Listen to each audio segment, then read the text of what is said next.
신문사 부수 조작은 범죄, 이제 적폐의 고리를 끊을 때입니다.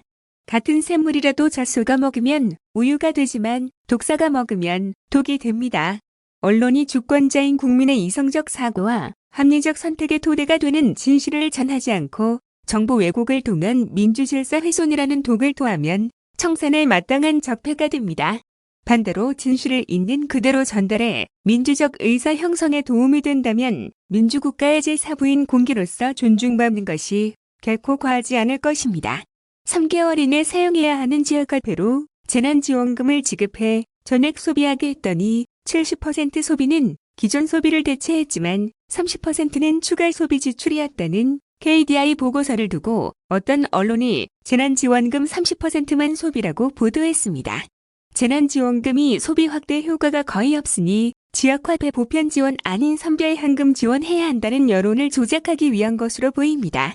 일본은 현금으로 지급했더니 10%만 소비하고 90%는 쓰지 않았으니 3개월 내 써야 하는 지역화폐로 지급해 전액 소비했고 소비 대체 왜 30%나 추가 소비했다면 현금 지급보다 나은 것이 분명합니다.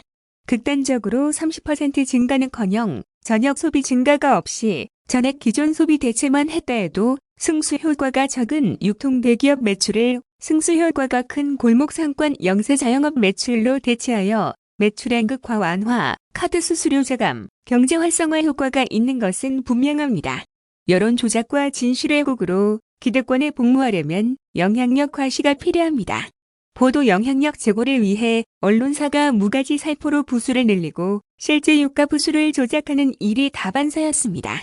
문체부 조사 결과 100만 구독을 과시하며 영향력을 행사해온 유수의 모 일간지 유료 부수가 ABC협회 공표분의 절반에도 못 미친다고 합니다. ABC협회가 공표하는 부수는 수백, 수천억에 이르는 각종 정부 보조금과 광고 집행의 기준이 됩니다. 부수 조작은 언론시장 질서 왜곡은 물론 국민 혈세를 훔치는 범죄입니다. 부수 조작 시정은 악의적 왜곡 보도에 대한 징벌 배상제 도입 같은 언론개혁의 축에조차 못 끼는 초보과제입니다. ABC협회 개혁을 위해 문체부의 관리 감독을 강화하고 신문사 관계자가 압도적 다수인 이사회 구조를 바꿔야 합니다. 스스로 자정할 수 있다면 더 바랄 것이 없겠지만 여의치 않다면 강제 수사를 통해서라도 협회 신문사 간 공모 여부를 밝혀 책임을 묻고 투명하고 공정한 협회 운영과 부수 공개 제도를 확보해 나가야 합니다. 언론은 헌법에 따라 민주적 기본 질서를 지켜내고 국민 기본권을 보호하는 공기로서 보호받는 만큼 정론직필의 공적 책임을 다해야 합니다. 공정한 언론 없이는 헌법이 지향하는 공정한 세상도 없기 때문입니다. 다음 페이스북 글.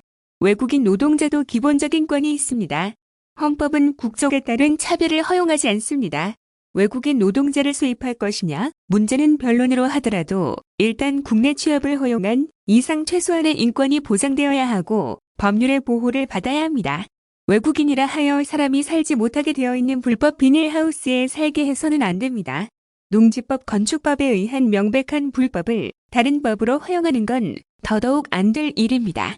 외국인이라 하여 내국인과 달리 비인간적 대우를 허용한다면 21세기 문명 국가라 하기 어렵습니다.